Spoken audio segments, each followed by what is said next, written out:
네, 여러분 반갑습니다. 제가 공무원 인재개발이라든가 거기 신임 사무관들 교육 과정에 갔을 때 느꼈던 그 열정 이런 것들을 봤는데 오늘도 약간 그런 게 느껴집니다. 네, 여러분 반갑습니다.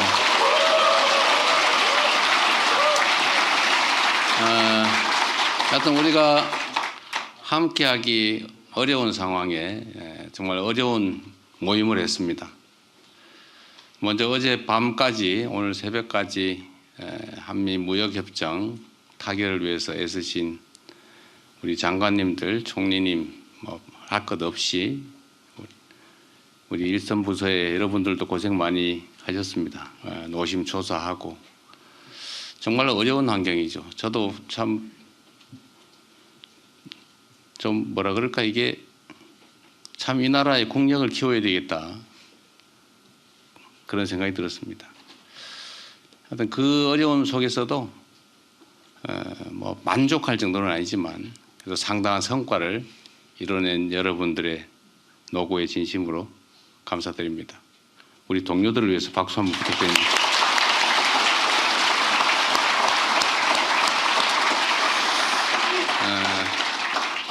제가 사실은 여러분들을 이렇게 따로따로 보면 좋은데 도저히 시간상 불가능해서 드리고 싶은 말씀이 있어서 한번 모이자고 했습니다. 너무 뭐 뻔한 얘기라서 여러분들 잘 아실 테고 또 이 자리에까지 오시기에는 어쨌든 많은 성과도 내고 평가도 잘 받은 결과가 아니겠습니까? 그게 국민으로부터 평가받은 것이든 인사권자로부터 평가받은 것이든 여하튼 다른 사람보다는 훨씬 높은 평가를 받아서 이 자리에 계시기 때문에 제가 지금부터 드리는 말씀이 그렇게 뭐 가슴에 와닿지 않을 수도 있긴 합니다. 그러나 우리가 앞으로 5년 동안 이제 4년 10개월 남았군요. 이게 요즘은 일주일 단위로 시간이 가는 것 같아요. 제가 당대표 할 때도 그런 느낌을 받을 때가 있었는데 지금도 거의 비슷하긴 합니다. 그러고 보면 또 그렇게 많이 지난 것 같지는 않고 또 길게 보면 짧은 시간 같기도 하고 그래서 시간은 제한되어 있지만 일을 2배로 하면 시간이 2배로 늘어간다는 것과 같다 그런 생각을 하기로 했습니다. 주변에서 걱정하시는 것처럼 여러분도 참 좋은 대통령이긴 한데 아주 악질적 상사일 가능성이 많다. 걱정된다. 이런 얘기들도 꽤 제가 많이 듣고 있긴 합니다. 여러분께서도 국민에게는 칭찬받되 부하들한테는 원망은 듣지 않는 선에서 악질적이지는 않은 범위 내에서 최대한 좀 많은 성과를 내주시길 진심으로 부탁드립니다. 그냥 생각나는 대로 몇 가지 말씀을 좀 드리려고 합니다. 우리가 가끔 착각하는 게 있어요. 실제로 그런 착각이 몇몇 소수에게는 아주 일상적이기도 합니다. 그리고 그게 엄청난 사고를 불러오기도 하죠. 그게 어떤 거냐면 내가 가진 권력 또는 권한이라고 하는 게 내 거다 이렇게 생각하는 거예요. 그리고 내가 행사하는 권한의 수혜자 또는 수요자, 뭐 수급자라고 하는 게 맞을지 모르겠어요. 그게 마치 내가 위에 있고 내가 내려주는 시혜를 베푸는 것 같은 그런 느낌을 가지는 경우가 종종 있어요. 근데 실제로 그렇게 될 가능성이 많습니다. 맨날 이렇게 주는 행동을 하다 보니까 내 것 같죠. 받는 쪽에서도 보면 주는 숨겨져 있는 잘 보이지 않는 지급의 주체보다는 주는 손, 눈에 보이는 손이 귀하게 느껴지죠. 그러다 보니까 서로 그런 생각을 하게 됩니다. 아, 내가 높은 사람이구나. 내가 저들과는 좀 다른 사람이구나. 일종의 특권의식, 어쩌면 나쁘게 얘기하면 지배자적 사고 그런 것들을 하게 되죠. 내가 통치하고 있다. 지배하고 있다. 이런 생각을 하게 됩니다. 그게 저는 정말 근본적으로 심각한 문제를 불러온다고 생각해요. 우리는 우리 국민들이 합의한 게 있죠. 이 나라의 주인은 국민이고 모든 권력은 국민으로부터 나오고 우리가 쓰는 모든 예산 그건 국민들이 낸 세금이죠. 우리 국민들이 일상에서 정말 치열하게 어쩌면 목숨까지 바쳐가면서 열심히 일해가지고 어떤 수익 중에 일부를 원든 원치 않든 강제로 떼서 만든 재원 아닙니까? 그리고 그 모든 예산과 권한은 오로지 그 주체 국민을 위해서 쓰라고 우리가 헌법에도 써놓고 법에도 써놓고 온갖 지침 방침 지시사항이 다 써놨는데도 실제로 그러냐 보면 그렇지 않은 경우들이 꽤 있죠. 그게 어느 순간에는 이게 내 거니까 뭐 내 마음대로 이런 생각을 하게 되면 권한을 남용하거나 예산을 낭비하거나 아니면 좀 더 한 발짝 나가면 부정부패를 하게 되거나 이렇게 되죠. 그게 이제 공동체 대한민국 국가에게도 큰 손실을 주겠지만 사실은 제 경험으로 보면 그거 잘 은폐가 안 됩니다. 그 소문이 다 나요. 저도 이제 한 십몇 년 이렇게 공직 권한을 행사하는 직에 있다 보니까 제가 지휘하는 사람들의 심리라고 하는 걸 조금은 이해하게 됐는데 그런 것 같더라고요. 이게 야 이거 비밀이야. 절대로 남한테 얘기하면 안 돼. 부인도 모르게 해야 돼. 라는 꼬리를 붙여가지고 눈이 다 퍼져 있어요. 제가 어디서 인사를 해보니까 공직자들이 어쩌면 그렇게 몰래 모여서 했을 텐데 그걸 어떻게 그렇게 잘합니까? 제가 성남시장이 됐을 때 제가 이제 거기는 이제 과장이 꽤 높은 자리니까 사무관 국장들이 모아서 첫 상견례를 했는데 거의 대부분이 제 눈을 못 맞춰요. 저는 이 공무원들 모아가지고 이제 열심히 뭘 해봐야지 이런 생각했더니 전부 다 이러고 있어요. 눈을 못 맞추니까 막 피해요. 그리고 몰래 사표 들고 오고 막 그러더라고요. 그래서 나중에 알게 됐는데 물론 그전에도 소문이 있었지만 승진하는데 일종의 공정 가격을 매겨가지고 몇 급은 3천, 몇 급은 5천, 몇 급은 8천 이렇게 정해놓고 그 금액 이상을 가장 안전한 루트로 가장 빨리 지급하는 사람이 승진했다고 그래요. 근데 이거를 정말 극도로 보안을 유지하면서 했을 거 아닙니까? 다 감옥 가니까. 근데 그걸 공무원들이 다 알고 있더라고요. 그래서 상당수가 이제 그런데 이제 영향권 안에 있다 보니까 제가 그걸 이제 자기들도 아니까 사람은 자기가 아는 만큼 상대도 안다고 생각하잖아요. 자기가 모르면 상대도 모를 거라고 생각하기도 하지만 자기들도 다 알고 다 아니까 나도 알고 있을 거다라고 생각을 하니까 불안한 거죠. 이 사람들 일을 시켜보니까 일을 하는 습관이 몸에 안 배가지고 딴 생각만 하는 게 눈에 띄어요. 근데 공직자들, 여러분도 공직자들이잖아요. 사실 공직자들의 특히 직업 공무원들의 최고 목표는 물론 폼 잡자 이런 것도 있겠지만 승진 아닙니까? 승진하는. 그리고 승진 전 단계 소위 영전, 좋은 자리로 가는 거. 저는 공무원들에 대해서 우리 일반 사회에서 해바라기다, 영혼이 없다 이렇게 얘기하는 거에 대해서 저는 그걸 비난적으로 얘기하는 거에서 동의하지 않습니다. 직업 공무원들의 영혼은 국민의 주권 의지이지 자기 생각이어서는 안 되는 거예요. 여러분도 그렇게 훈련받았잖아요. 교육받았고 그게 의무죠. 직업 공무원이 자기의 주체적 의지를 가지고 대통령이 누가 되든지 국민이 어떤 선택하든 관계없이 내 마음대로 하겠다. 그렇게 하면 안 되죠. 그래서 원래는 그 의지, 사고를 채워주는 것은 국민의 뜻이어야 됩니다. 국민의 의지. 그런데 여하튼 공무직자들은 국민들이 선택한, 예를 들면 첫 번째로는 대통령, 두 번째로는 뭐 여러 가지죠. 거기서부터 위임받은, 또 그다음 재위임받은, 재위임받은, 갈수록 한 칸씩 멀어지지 않습니까? 그 가까울수록 정당성이 높죠. 가까울수록. 거기에 따라야 되는 거예요. 국민이 뜻이 동쪽에 있으면 동쪽으로 당연히 바라봐야죠. 그게 서쪽으로 옮기면 당연히 서쪽을 바라봐야죠. 그걸 해바라기라고 영혼이 없다고 비난할 게 아니라 그건 당연한 것이다. 그런데 공직자들이 그러면서도 자기 이해라고 하는 게 없을 수 없잖아요. 최대의 목표. 뭐 물론 그 중에 가끔씩 나 돈 벌어야지 이런 사람이 있는데 그 오래 못 가죠.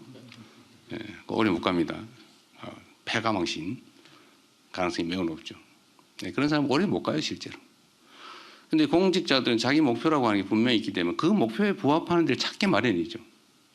결국은 저기 인사권자 또는 그걸 평가하는 상사, 이 사람이 술을 좋아하는구나. 같이 술 먹는 걸. 그럼 어떻게든 술을 사주려고 그러죠. 저 사람이 돈을 좋아하는구나. 그러면 부담스럽지만 할 수 없죠. 저 사람이 성과를 내는 걸 좋아하는구나 라고 확신이 들면 성과를 내기 위해서 최선을 다하죠. 근데 이게 꼭 그렇게 말하지 않아도 사실은 동물도 말이에요. 착 지나가다 사람을 보고 저 사람이 나를 좋아하나 싫어하나를 알지 않습니까? 싫어하는 사람 같으면 막 왈왈 짖고, 무서운 사람 같으면 깨갱하고. 근데 사람은 어떻게 했어요? 사람은 여러분도 딱 첫 번째 딱 보면 저 사람이 날 좋아하는 건 싫어하는 거 대충 알잖아요. 저 사람이 무슨 생각을 하고 있는지를 일상적으로 접하는데 모를 리가 없습니다. 이 사람은 이걸 좋아하는구나. 그러면 거기다 쫙 맞춰서, 물론 시간 속도는 좀 차이가 있어요. 변하는 속도. 제가 제 경험으로는 성남시 공무원들이 바뀌는데 한 2년쯤 걸리는 것 같더라고요. 안 믿어요. 제가 예를 들면 인사를 우리는 이런 기준에 의해서 한다라고 공표를 하지만 저 그냥 듣기 좋으라고 하는 소리지 저 사람이 진짜 뭘 좋아하나 안 믿죠. 근데 그게 한 인사를 한 서너 번 하니까 방향이 쫙 잡혀서 한 2년 지나니까 진짜 성과가 나더라고요. 정말 열심히. 그래서 성남시 공무원들이 너무 열심히 일하니까 남들이 의심하기 시작했어요. 어딘가에 성남시에 이익이 하기 위해서 공익적으로 너무 열심히 하니까 저거 분명히 시장이 사적인 목적이 있어 시킨 거지 공무원이 저렇게 열심히 일할 리가 없다. 그래서 제3자 뇌물로 저거 분명히 시장이 시켰을 거다. 저거 안 시켰는데 공무원들이 왜 저런 짓을 하겠냐. 그 확신을 가지고 있어요. 근데 그 공무원들은 진짜 자기들 열심히 했거든요. 법률의 범위 내에서. 어쨌든 그렇게 변하더라. 저는 이게 조직이 크든 작든 똑같다고 생각해요. 그래서 저는 저의 인사권자는 국민이죠. 물론 한 번밖에 기회가 없으니까. 그러나 그 후에 평가도 또 있지 않습니까?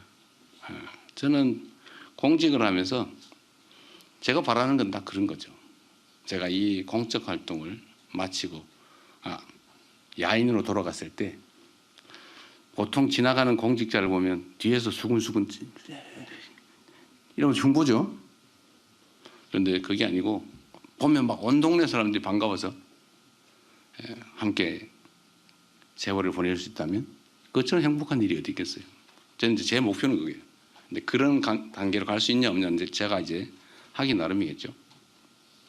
그래서 공직사회도 하여튼 공무원들이 본질적으로 바라는 걸 잘 만들어 제시해야 되는데 저는 여러분들한테도 그 말씀을 꼭 드리고 싶습니다.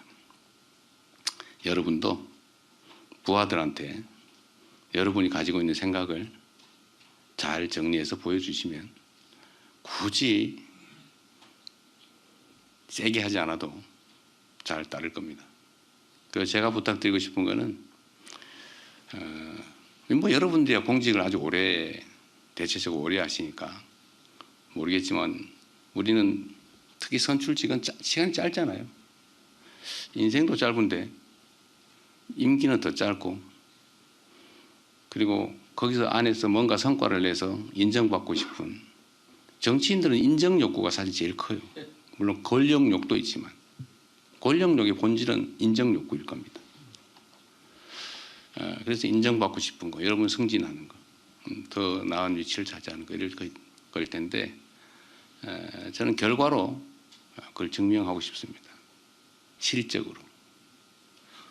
그래서 제가, 여러분도 이제 인사에 관심이 많을 수 있기 때문에 제가 그 인사에 관한 얘기를 잠깐 드리면, 저는 대체적으로 한 3가지 정도가 중요하다. 방향, 자세, 이런 거죠. 마인드, 기본적인 마인드. 공직자란 뭐냐? 공직자는 국민을 위한 봉사자라고 헌법에 써놨죠. 너무 당연한 얘기이기도 한데 너무 당연하니까 잊어버리죠. 공직을 왜 하냐? 저는 방향과 자세가 정말로 중요하다고 생각합니다. 제일 중요한 거는. 보통 우리가 이제 자질, 성실함, 능력, 이런 걸 얘기하잖아요. 근데 저는 이 중에서 방향성, 자질, 자색이 제일 중요하다고 생각합니다. 뭐 예를 들면 그런 거죠. 아무리 기능이 뛰어나면, 역량이 뛰어나면 뭐 하겠어요? 반대 방향으로 뛰면 소용이 없죠. 그래서 해야 될 일, 방향에 맞춰서 잘 가는 거, 이 방향이 제일 중요하다. 충직함이죠. 국가와 국민에 대한 충직함, 우리 본래의 직무에 대한 충직함, 이런 게 저는 제일 중요하다고 생각합니다. 마음의 자세. 이건 그리 어렵지 않죠. 그러나 꼭 쉬운 것만도 아닙니다. 사욕, 무욕, 이거 많을 수밖에 없거든요. 사람인데. 어쨌든 그런 거 하나. 두 번째는 성실함이죠. 진지하게, 성실하게 할 수 있는 최선을 다하는 거. 근데 뭐 역량은 뛰어난데 열심히 안 하면 뭐 하겠어요? 또 엉뚱한데 그 역량을 쓰면 오히려 나라의 해가 되겠죠. 하여튼 그래서 성실함이 중요하다. 세 번째가 기능적 역량이죠. 테크닉. 근데 이 3가지를 다 갖추면 거의 완벽한 공직자라고 할 수 있겠습니다. 그래서 저는 그런 사람을 찾기 위해서 참 많이 노력하죠. 여러분도 부하들 인사를 하실 때 잘 찾아주시기 바랍니다. 이 3가지를 잘 갖춰서 지휘를 잘하면 세상이 많이 바뀔 것 같아요. 제가 선거 때 이런 얘기를 자주 했는데 저는 실제로 그렇게 생각합니다. 똑같은 조선인데 선조 때는 백성들 수백만 명이 죽음에 내몰렸고, 정조는 똑같은 조선인데 동아시아 최대의 부흥을 이끌어냈다. 조건은 별로 변한 거 없어요. 저는 그 중에 예를 들면 정조가 한 일 중에 여러 가지가 있지만, 예를 들면 노비도 실력이 있으면 쓴다. 부정부패를 없앤다. 내가 최종 책임자이기 때문에 나도 열심히 공부한다. 죽을 때까지 공부한다. 끊임없이 연구하고 좋은 사람 찾기 위해 노력하고 신상필벌 제대로 하고. 문제는 이 관리가 잘 안 되잖아요. 한양도성에 이렇게 있으면 저기 전남 강진 사또가 뭔 짓을 하는지 알기가 어렵잖아요. 그래서 이 사또가 그야말로 사또 짓을 하지 않습니까? 근데 이걸 이 사람이 확실하게 막는 방법을 개발한 거예요. 네. 징을 하나 들고 다니면서 억울한 백성은 와서 징을 쳐라. 어떤 백성이 진짜 와서 징을 치는 날, 그 고을 사또가 징을 치는 날이죠. 경을 치는 날이지. 이걸 들고 들려서 1년에 한 번씩 한 열흘 화성까지 왔다 갔다 하니까 뭐 징을 친 사람이 몇 명이나 되는지 잘 모르겠지만 그 존재 자체만 가지고 전국의 관리 아전들이 무서워서 어디 타막질을 할 수 있겠습니까? 무서워서. 경계 효과가 확실하죠. 저는 그래서 그 조선 시대, 정조 시대 정말 어려운 상황이지만 조선의 부흥을 만들어냈다 생각합니다. 저는 공직자 한 명 한 명이 똑같다고 생각해요. 공직 또는 정치 영역에 우리 정치인들 여기 몇 분 계신데 이 정치인이나 공직자랑 비슷한데 하자면 일이 끝이 없고 안 하자면은 거의 안 해도 됩니다. 그게 공직이거든요. 정말 하자면 끝이 없어요. 아마 여러분 죽을 때까지 해도 다 못 끝낼걸요 아마. 민원이 전국으로 따지면 한 2, 3천만 건 되지 않을까 싶은데 그거 하나씩 다 해결하려도 보통 일이 아니죠. 끝이 없어요. 거의 무한하죠. 그런데 안 하자고 하면 너무 많기 때문에 안 하나 비슷하다고 생각되죠. 평균적으로 따지면. 안 해도 별로 표시가 안 나요. 누구나 못하나 쇼나 좀 하고 힘센 사람한테 좀 이렇게 선 좀 떼놓고 어디 영향력 있는 데서 좀 홍보 좀 잘하고 하면 뭐 별로 차이가 없죠. 그런데 하느냐 안 하냐에 따라서 끝없는 일을 한번 열심히 한번 해치워 보겠다고 하는 공직자가 있는 조직하고 어차피 하나 안 하나 똑같은데 뭐 술이나 한잔하고 친구나 사귀면서 즐겁게 인생 한번 살아보자, 누려보자, 놀아보자 이렇게 하는 경우 세상은 정조 때 조선과 선조 때 조선처럼 정말 천양지차가 되죠. 저는 지금 현재 대한민국도 다르지 않다고 생각합니다. 기업들도 보면요. 똑같은 조건에서 똑같은 상품을 똑같은 인력을 가지고 똑같은 조건에서 시작을 하는데 어딘가는 글로벌 기업으로 성장을 하고 어딘가는 망해버리죠. 동네 조그마한 구멍가게도 똑같아요. 동네 조그마한 구멍가게를 해도 결국은 그 경영하는 주인의 마인드, 그래서 지나갈 때 걸레 들고 하나씩 닦아 이런 사람하고 시간만 나면 놀러 가는 사람하고 흥망이 결정이 되죠. 처음엔 차이 별로 안 나요. 미세한 차이죠. 더하기를 해나가는 사람이냐 빼기를 해가는 사람이냐 이게 결국 시간이 지나면 축적이 돼가지고 흥하거나 망하거나 둘 중에 하나로 아주 극단적으로 갈라지지 않습니까? 여러분들도 우리 국민들이 볼 때는 엄청난 고관 대작에 해당되지 않습니까? 아니에요? 아닌 척 하시는데 우리 국민들이나 보통 사람들이 보면 그래요. 엄청나게 높은 사람이고 엄청나게 막강한 영향력을 가진 정말 잘 쳐다보기도 쉽지 않은 대단한 사람들이죠. 대단한 사람 맞아요. 여러분들 손에 누군가의 목숨이 달려있는 경우가 많습니다. 여러분들이 이렇게 하냐 저렇게 하냐 여러분들은 책상에서 고민하다가 보고서 올라오고 보고다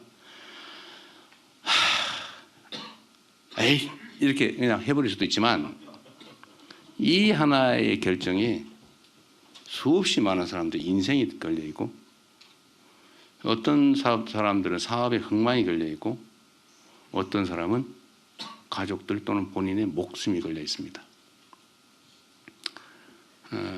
우리가 민원이라고 하는 것을 참 수없이 많이 접하게 되는데 이제 하다 보면 내성이 생기죠. 근데 자리가 높아지고 고위직이 되면 될수록 더 많은 영향력을 가지지만 더 많은 사람을 접하게 되고 더 무감각해질 가능성이 높죠.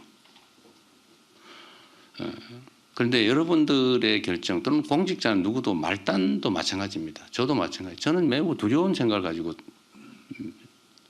예를 들면 판단을 하거나 보고를 받거나 합니다. 내 이 판단과 결정으로 얼마나 많은 사람이 어떤 영향을 받게 될까? 누군가가 내 이 결정으로 죽을 사람이 살아날 수도 있고 살 수도 있는 사람이 죽지 않을까? 제가 노동부 장관과 우리 강요 여러분들을 불러서 공개적으로 방송을 켜놓고 어떻게 사람이 이렇게 일하다 죽을 수 있냐라고 한마디씩 하면 누군가는 조금은 조심할 거고 누군가는 야 이러다 처벌받는 거 아니야? 라는 사람도 있을 거고 어떤 사람은 야 돈 벌자고 우리가 이러면 되나? 남의 가정을 파괴하면 되겠나? 라고 생각해서 개과천선하는 사람도 있을 수 있고 하여튼 선한 변화가 있겠죠. 그러면 1년에 6, 700명씩 죽어가는 사람들 그 사람들이 5, 600명으로 줄어들면 한 100명 정도는 목숨을 건지는 겁니다. 말 한마디에 행동 하나에 이거보다 훨씬 더 큰 것도 많죠. 예를 들면 한미 통상 협상 제가 진짜 머리 빠진 이빨이 흔들려가지고 사실은 내가 말을 안 해서 그렇지 내가 가만히 있으니까 진짜 가만히 있는 가만인 줄 알고 말이에요.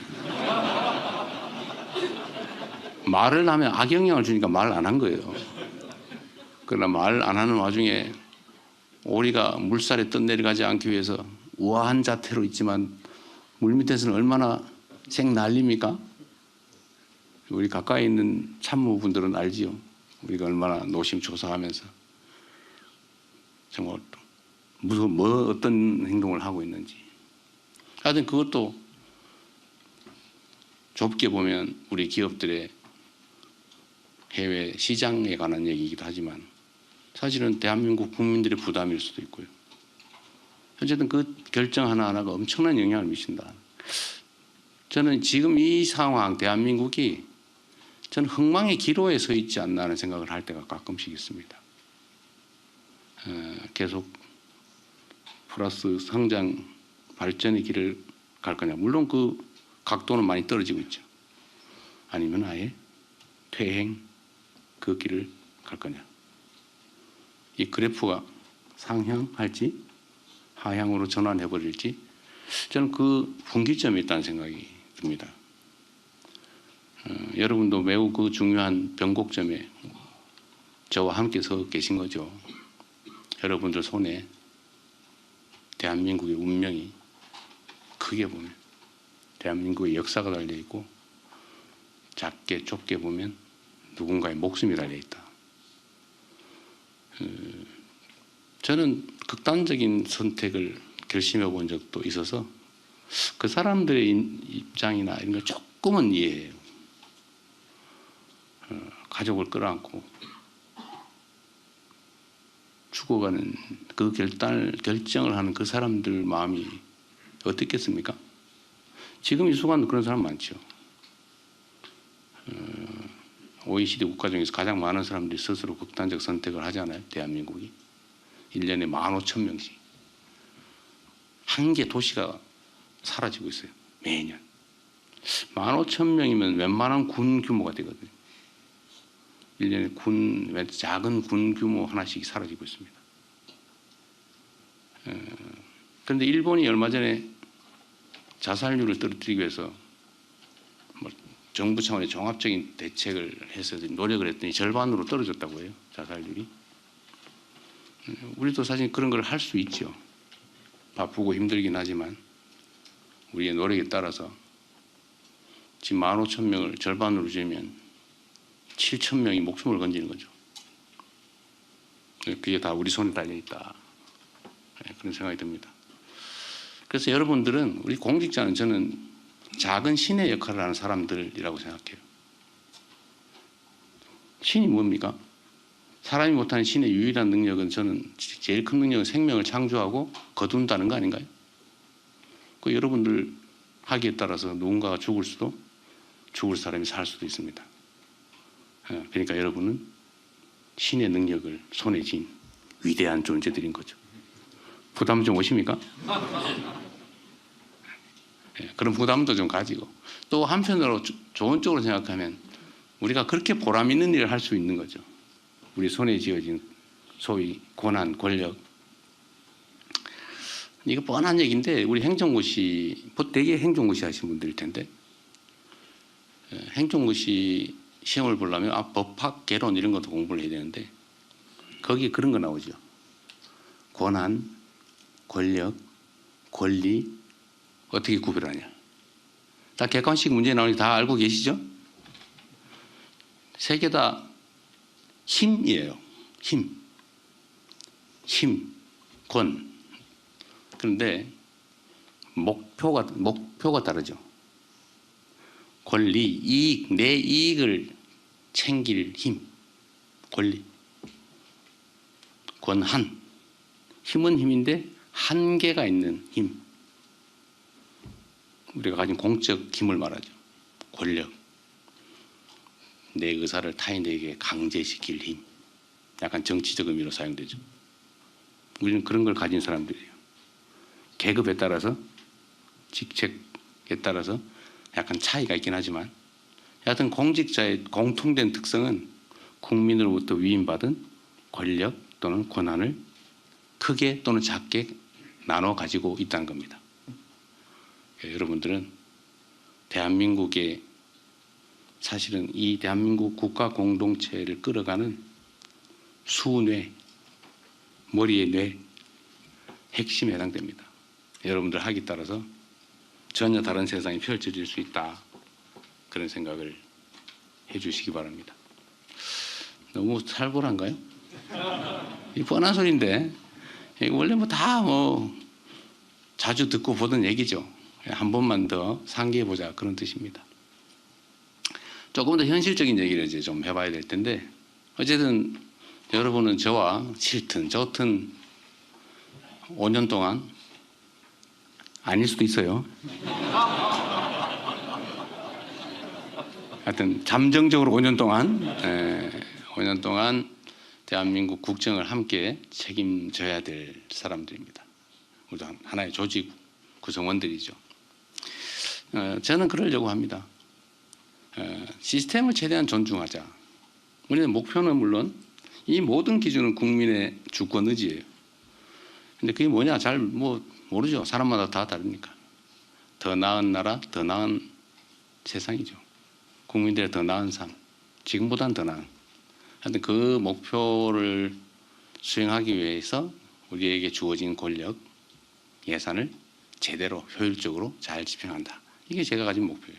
그리고 지금 이런 평가 저런 평가도 중요한데 그것보다 더 중요한 것은 마지막 결론이죠. 이재명 재임 기간 동안에 내 삶이 또는 세상이 더 나은 방향으로 바뀌었냐. 결과적 성과. 지금의 평가는 그렇게 중요하지 않아요. 진짜 중요한 건 퇴임하는 그 순간 세상이 어떻게 변해 있을까. 말씀드린 것처럼 저는 여러분 학이 따라서 세상은 좋아질 수도 나쁠 수도 있다고 생각합니다.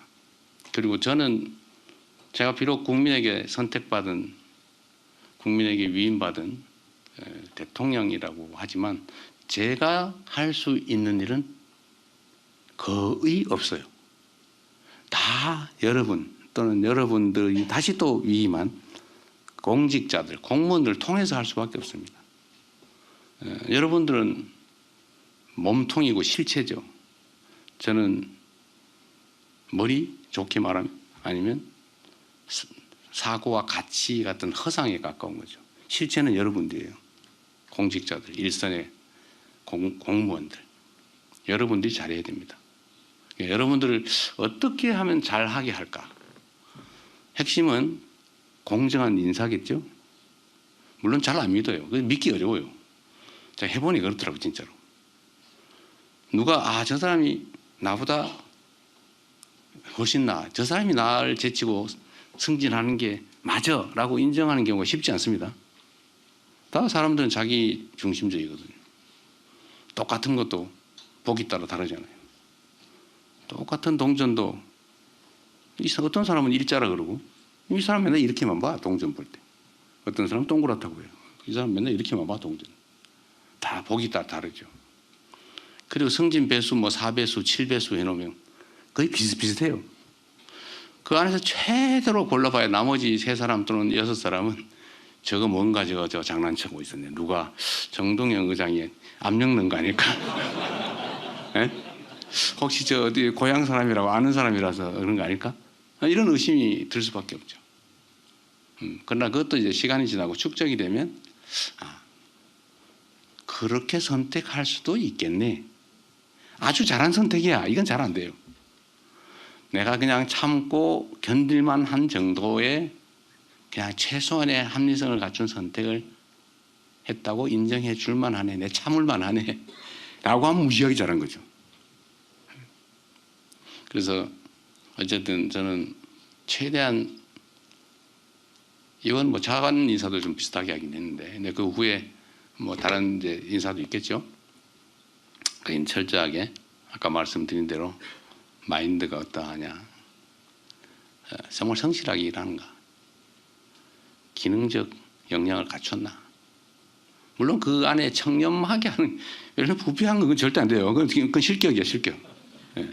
부패 이거 안 돼요. 권력 남용 이거 안 되죠. 그건 보면 다 알아요.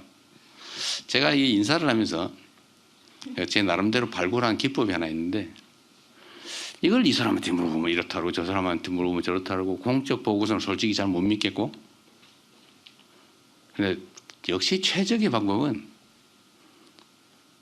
동료들한테 물어보는 거예요. 그 동료들한테 물어보고 개인적으로 물어보면 또 안 돼 이게.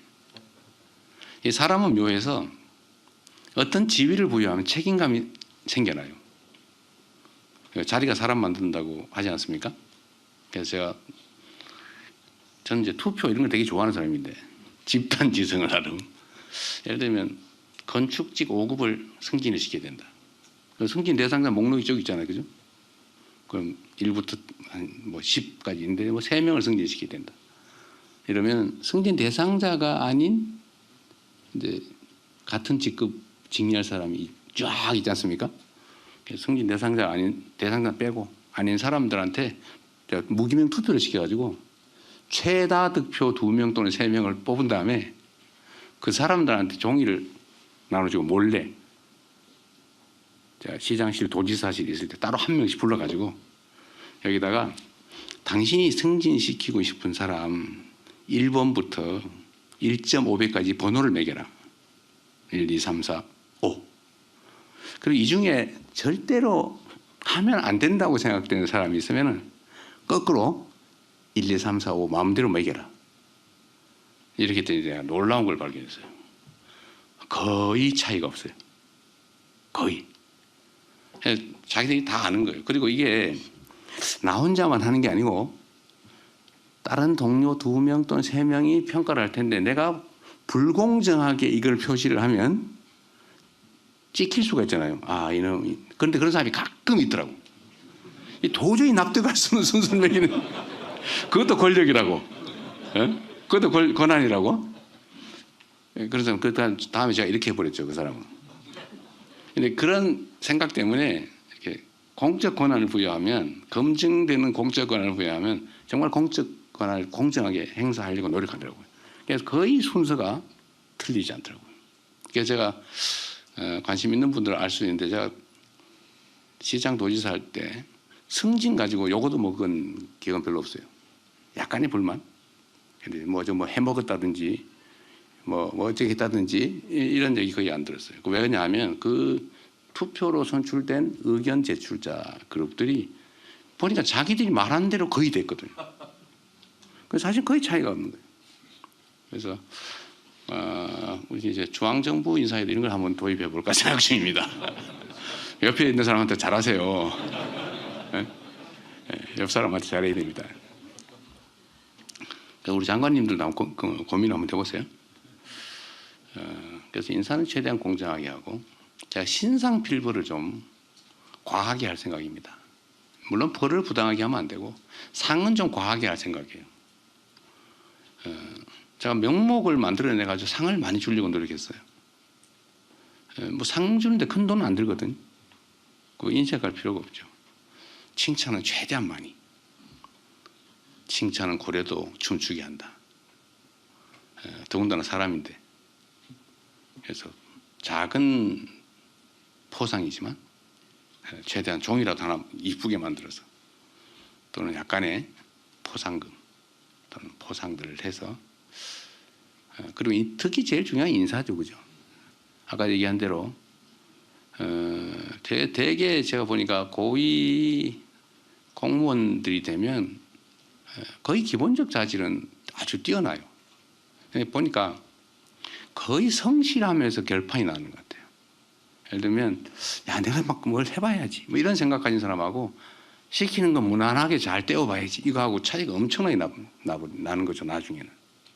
그리고 능동적으로 적극적으로 자발적으로 이렇게 행동하는 사람하고 반대로 소극적으로 정해진 것만 무리 없이 이렇게 생각하는 사람이 성과를 내는 데서는 진짜 큰 차이가 있습니다. 작은 아이디어. 특히 제가 며칠 전 장관 국무회의에서도 그 얘기했지만 이게 여러분 고위공무원이 되면 제일 뛰어난 사람이 맞아요. 제일 많이 알아요. 그런데 옛날 거를 아는 거예요. 최신 트렌드를 몰라. 가장 최근의 일을 가장 많이 아는 사람은 말단이에요. 근데 이게 지금 조화가 잘 안 되면 소위 관료제의 폐해가 발생하는 거죠. 꼰대 되는 거죠. 꼰대. 분명히 제일 많이 아는 사람 맞아요. 제일 유능한 거 맞아요. 경험도 많으니까. 근데 문제는 그게 다 과거라는 거죠. 지금 현재 또는 예측해야 될 미래에 관한 지식, 현실 이런 거는 고위로 올라갈수록 잘 몰라요. 그래서 저는 이런 함정에 안 빠지려고 남들 들으면 안 되는데 제가 댓글 열심히 읽어봅니다. 거기 아이디어 반짝반짝이는 거 많아요. 그리고 제가 전화기를 지금 수십 년째 같은 걸 쓰고 있는데 제가 대통령이 되면서 바꿀까 그러다가 아직은 안 바꾸고 있어요. 그래서 이런저런 메시지가 많이 오죠. 그래서 제가 웬만하면 다 읽어봐요. 그 아마 이 국무위원님들이 새벽에 제가 문자 보내는 거예요. 드디어 이제 시작이구나 싶죠. 자, 이 텔레그램방을 그저께인가 며칠 전에 만들었는데 지금은 그러면 유도 아닙니다. 생각나면 왜냐하면 저는 제 손에 일을 남겨두지 않아요. 쌓이면 잊어버리거나 문제가 되기 때문에 무조건 처리해서 보자마자 보내버립니다. 다른 데다 맡기죠. 그래서 제가 우리 노동부 장관한테도 보내고 국무위원 방에도 올리고 그랬는데 하여튼 제가 이 감각, 젊은 감각, 현장 감각을 잃어버리지 않기 위해서 정말 시간을 많이 쓰는 편입니다. 그래서 여러분도 부하 공무원들하고 대화를 좀 많이 하세요. 브레인스토밍 같은 것도 가끔 하십시오. 도움되는 거 많아요. 그리고 앞으로는 그렇게 신선한 현장성 있는 또 미래지향적인 아이디어 이런 것들을 만들어내지 못하면 옛날 사람 돼버립니다. 그리고 세상은 너무 빨리 변해요. 지금은 정말 급변하는 세상이 됐는데 그 옛날 생각하고 그 옛날의 관념, 지식, 경험만 가지고 견디면 그냥 옛날 사람 돼버리죠. 그래서 거기서 벗어나셔서 또 젊게 사면 좋잖아요. 되게 다 환갑 다 돼가는 거죠. 젊게 사시는 방법이기도 합니다.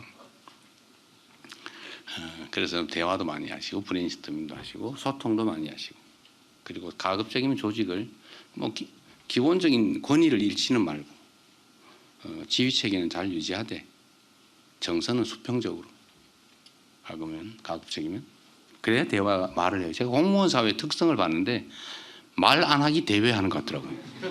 누가 더 말을 안 하나. 이게 경직돼 가지고 근데 이것도 바꾸는 게 좋죠.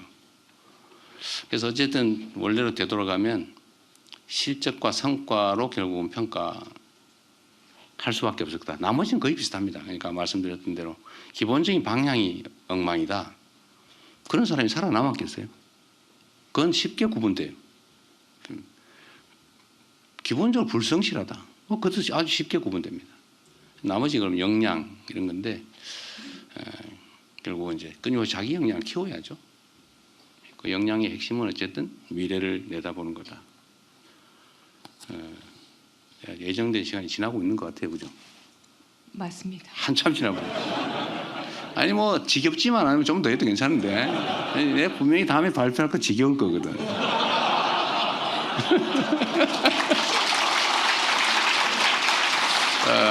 다음 발표자는 지겹지 않게 좀 해주고 내가 얘기해야 되는데 혹시 빼먹은 게 있나 잠깐만 보도록 하겠습니다.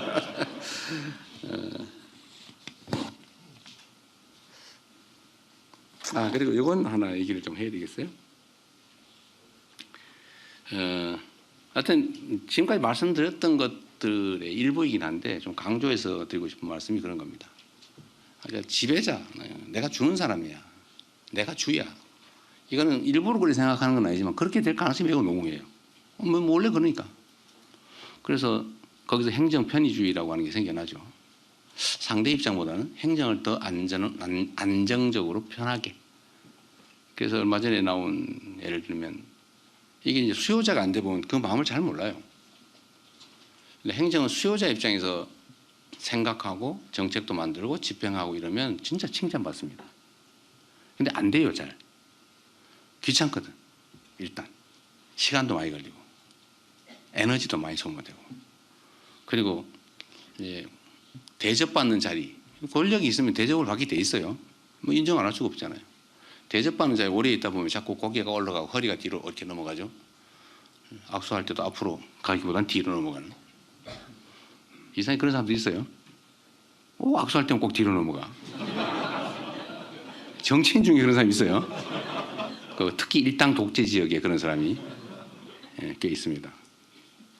근데 불가피한 측면이 있는데 끊임없이 노력해야죠. 근데 이 수요자 받는 쪽 입장에서 보면 이 기본적으로 이제 의뢰 관계 있지 않습니까? 낮은. 그러니까 똑같이 해도 서러워요. 섭섭하고 억울하고. 친구들하고 여러분도 그런 경험 하셨을 텐데 어느 날 친구가 나를 대하는 태도가 달라요.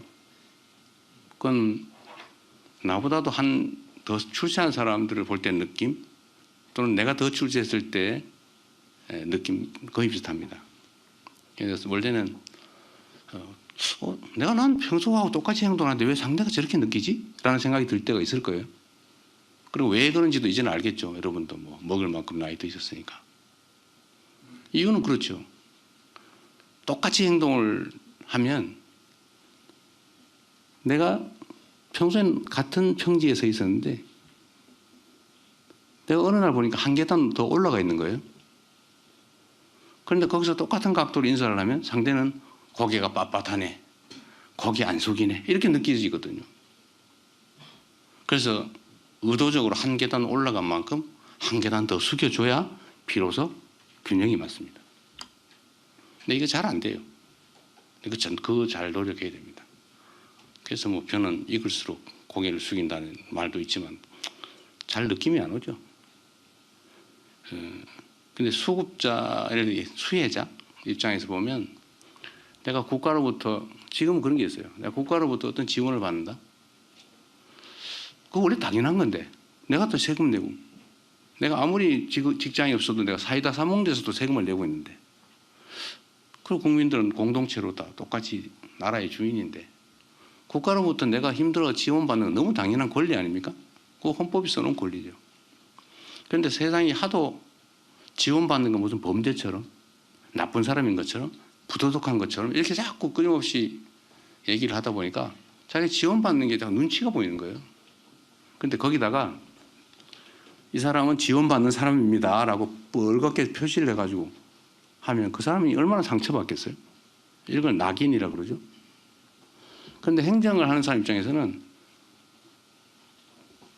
쉽게 내 편의로 착오가 발생하지 않기 위해서 하면 혼나니까 문제 생기니까 표시를 막 하죠.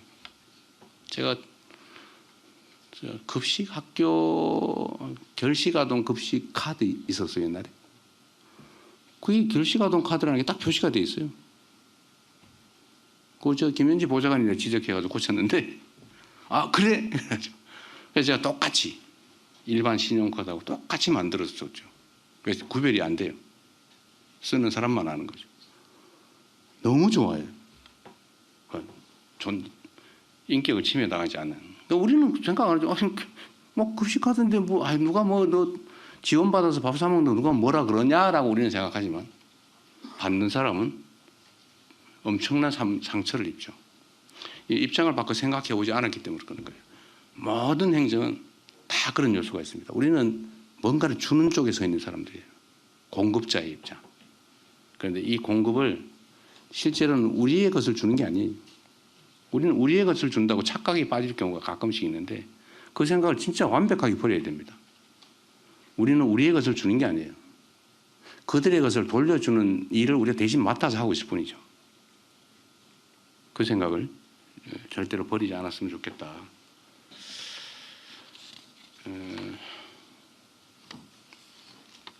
그리고 거의 다 끝나갑니다. 일종의 강의라기보다는 지시사항에 가깝기 때문에 좀 견뎌주시기 바랍니다.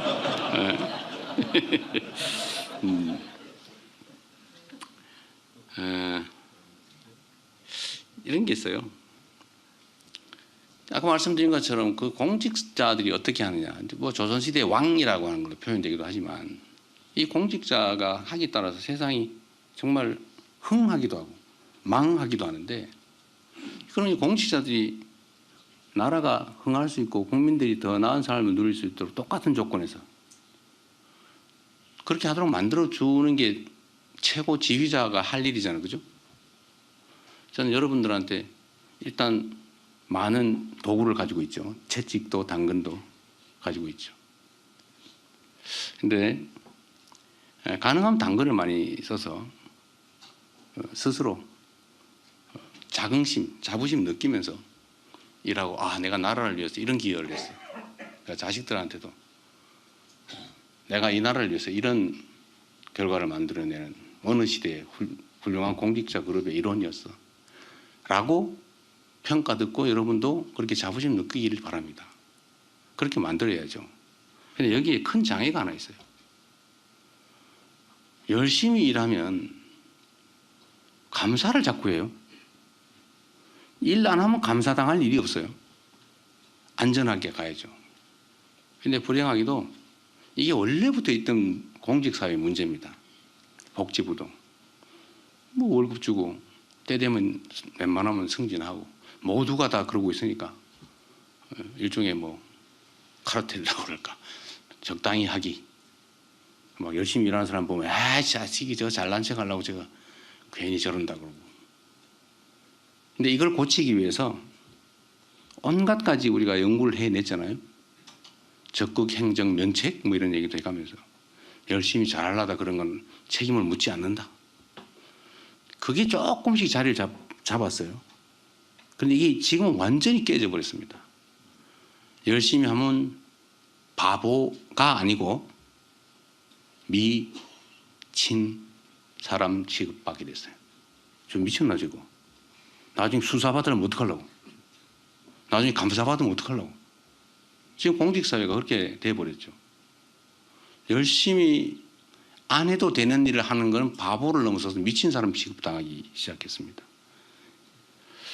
공직자들이 할 일은 정말 산처럼 많아서 하자면 끝이 없고 안 하자면 뭐 안 해도 문제가 없는 그런 아주 특수한 직역인데 열심히 하면 세상이 정말 혁명적으로 바뀐단 말이에요. 그럼 그렇게 하게 만들어줘야죠.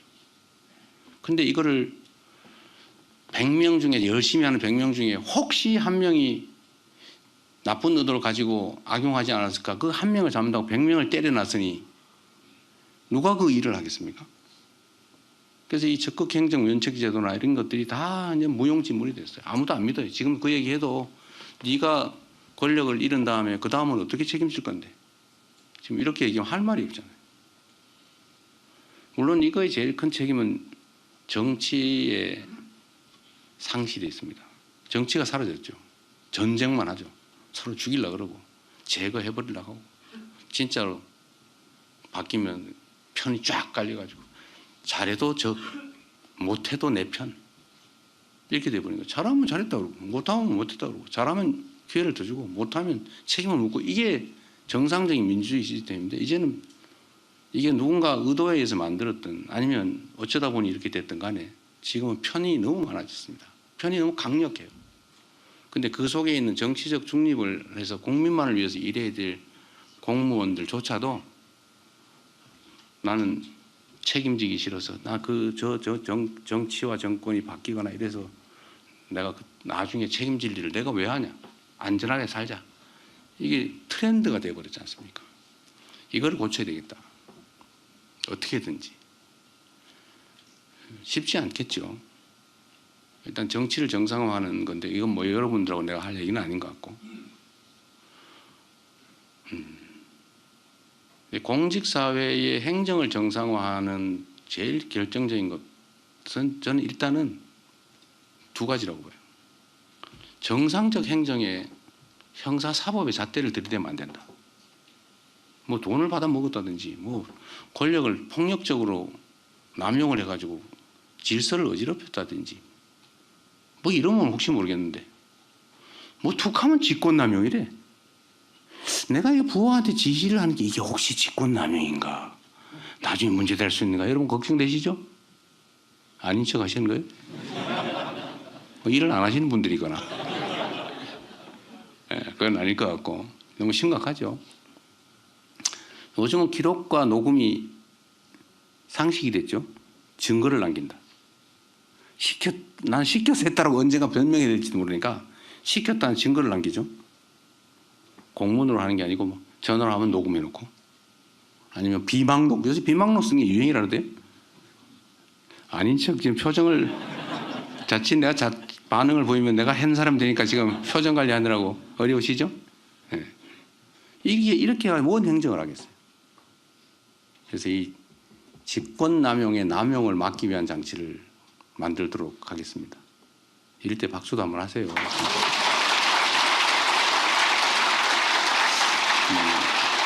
권력을 가지고 아까 말씀드린 권력, 내 의사를 타인에게 강제할 수 있는 힘, 이 권력이 공직자가 가진 힘의 원천인데 조금만 뭐 있으면 권력을 남용했다는데 이 남용의 기준이 뭐예요 도대체? 그냥 내가 느낄 때 부하가 안 하고 싶었는데 했어라고 하면 남용이요. 나는 흔쾌히 하고 싶은데 시켜서 했습니다. 무죄예요. 이게 말이 됩니까 이게? 그 지휘를 어떻게 합니까? 불안해서. 그래서 이 직권남용죄의 남용을 막기 위한 제도적 장치 또는 관행을 반드시 내야 되겠습니다. 두 번째는 이런 거예요. 제가 한번 미리 얘기한 건데 정책감사 있지 않습니까? 이게 원래 좋은 뜻으로 시작했는데 악용되기 시작했잖아요. 악용. 정책을 결정을 했어요. 그런데 그 정책이 예를 들면 아주 막 큰 효과를 냈는데도 시간 지난 다음에 나중에 보니까 이것보다 더 좋은 정책이 있었는데 왜 그렇게 했어? 너 배임죄야. 또는 실패를 했다. 너 이렇게 하면 안 할 수 있었는데 왜 그거 해가지고 실패를 해서 손실을 입혔어? 이렇게 사후적으로 평가해서 책임을 물으면 인간에게 신의 능력을 요구하는 거 아닙니까? 그거 어떻게 알아요? 나름 최선을 다해서 판단했고 그게 재량권이잖아요. 행정법에서 재량권을 인정하는 이유가 뭐예요? 능동적으로 대응하라고. 상황에 능동적으로 대응하기 위해서 이렇게 할 수도 있고 저렇게 할 수도 있고 그걸 여지를 줘야 되지 아니면 딱 정해놓고 법원 판결하듯이 그렇게 하면 거기 사회가 움직여지겠습니까? 그래서 원래 재량권을 주는 거예요. 그리고 그 재량권 안에서 정말 아주 명백히 증명되는 고의로 그랬다면 혹시 모르겠는데 나름 최선을 다한 결과로 나중에 보니까 상황이 달랐어요. 아니 상황이 바뀌었어요. 아니면 조금 더 신경을 못 써서 그런 결과가 나왔다 한들 그거를 사후적으로 평가해서 책임을 묻고 징계한다 그러고 직무감찰하고 심지어 수사 의뢰해서 고발해서 재판받으러 다니고 하면 그 일을 어떻게 합니까? 그래서 이 정책감사도 아예 이 악용의 소지가 너무 많기 때문에 폐지를 하는 게 맞겠다. 그래서 여러분들한테도 열심히 일하면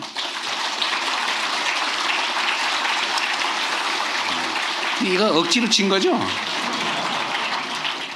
아까 안 쳤다 눈치 보이니까 이번에 야 이건 박수 치라는 뜻이구나 사인을. 훌륭한 아까 박수 먼저 쳐주신 분 누구신지 모르겠는데 훌륭하십니다. 어쨌든 이렇게 공직자들이 복지부동하지 않고 정말 국민을 위해서 최선을 다해 일할 수 있는 그런 환경을 만들도록 제가 노력할 겁니다. 그 환경 속에서 열심히 해주시고요. 그리고 마지막으로 산더미처럼 쌓인 일을 어떻게 처리할까? 이거는 뭐 반드시 그렇게 하라는 건 아니고요. 그냥 하나의 경험으로 알려드리는 거예요. 보통 일이 막 선후 경중을 우리가 판단하잖아요. 원래 공직 사회는 그런 거죠. 뭐든지 언제나 판단의 기준은 선후 경중이죠. 어떤 게 더 먼저냐, 어떤 게 더 중요하냐, 다 해야 될 일인데 이 중에 어떤 거냐, 이게 이제 중요하잖아요. 그래서 저는 무겁고 어렵고 이런 것들에 대한 판단 때문에 다른 일들을 미루는 걸 잘 안 하는 편이에요. 제가 여러분들한테 그걸 권장하고 싶어요. 쉽고 간단한 일부터 빨리 해치운다. 원래 공직자 책상에는 막 수북이 산더미처럼 일이 쌓여 있죠. 그리고 스트레스 덩어리죠. 그만 보면 막 머리가 지끈지끈 아프죠. 근데 그 중에는 굵은 큰 일도 있고, 굵은 큰 일인데 급하지 않은 것도 있고, 아니 큰 일인데 급한 건 당연히 그부터 해야죠. 근데 그게 아니면 간단한 쉬운 일부터 얼른 처리를 해 놓는 게 성과를 내는 데는 좋더라고요. 아까 제가 성과 말씀을 드렸는데 이 성과를 어떻게 내나, 한 방은 없다는 게 제 원래 행정 철학입니다. 머리가 이걸 뭐 기획을 해가지고 한 방에 엄청난 막 각광을 받는 일을 해내야지, 저 그런 생각하지 않아요. 그런 거 없어요. 그런 게 있으면 다른 사람이 했겠지 나한테 남게 낫겠습니까? 다 했지요. 그래서 그런 건 없다. 그러면 성과를 어떻게 내느냐? 쉽고 작은 일을 많이 빨리 하는 거죠. 그래서 저는 쉽고 간단한 일부터 빨리빨리 해치우고, 가능하면 내 책상에는 일을 남겨놓지 않는다. 그래서 제가 국회의원 할 때도 시장 도지사 할 때도 제 책상은 깨끗합니다. 없어요. 제가 할 수 있는 일을 최대한 빨리 하고 맡겨요. 그리고 가끔 물어보면 되죠. 어떻게 됐어요? 내 스트레스를 떼는 게 측면도 없지는 않지만, 정말로 고민해야 될 것 같으면 고민을 하라고 넘기는 거죠. 고민을 하라고. 떼는 게라는 뜻은 아니고 당연히 그렇게 알아들으시겠지만, 쉽고 간단한 일부터 좀 해주면 좋겠고요. 쉽고 간단한 일은 중요하지 않은 일이냐? 그렇지 않습니다. 이게 수백만, 예를 들어 5,200만이 관계된 일도 있죠. 예를 들면 뭐 많죠. 뭐 국방, 안보, 뭐 통상, 외교 뭐 이런 거 있겠죠. 그러나 그것도 사람들 개개인을 보면 똑같은 일이고, 개별적인 민원, 여러분들이 받게 되는 수없이 많은 민원들, 이걸 그 사람들 입장에서는 목숨이 달린 일이에요. 그 사람들한테는 대외 대미 통상 문제나 내가 내는 어디 앞에 허가를 받냐 못 받냐 하는 문제나 다를 바가 없어요.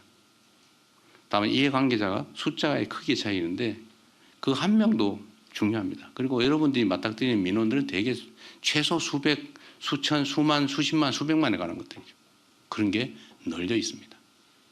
그래서 그거를 아주 단순한 간단한 일이라고 생각해도 그거는 그 사람들 상대의 입장에서는 목숨이 걸린 일, 자기 사업에 엉망이 걸린 일, 그런 일들이기 때문에 그 자체도 매우 큰 의미가 있습니다.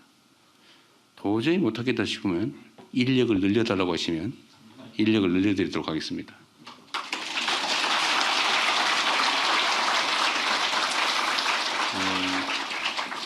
제가 더 하면 민폐 같아서 이것만 해도 엄청 많이 했네요. 하여튼 여러분, 제가 공식적으로 드리고 싶은 말씀은 거의 다 드렸기 때문에 다음에 한번 또 기회를 갖기로 하겠습니다. 정말로 여러분들은 내 직업의 직장 또는 직업일 수도 있지만, 그러나 이거는 개인 사업 또는 사적인 일과는 차원이 다른 대한민국의 운명이 달린 일을 하는 분들이세요. 그래서 여러분이 쓰는 1시간은 5,200만 시간의 가치가 있다. 여러분, 그래서 귀한 존재들입니다. 여러분 스스로를 귀하게 소중한 존재로 여기시고 국민들이 기대하는 만큼 국민들이 맡긴 만큼 책임을 다해 주시기를 진심으로 당부드립니다. 고맙습니다. 귀중한 말씀해주신 대통령님께 다시 한번 뜨거운 박수 부탁드립니다.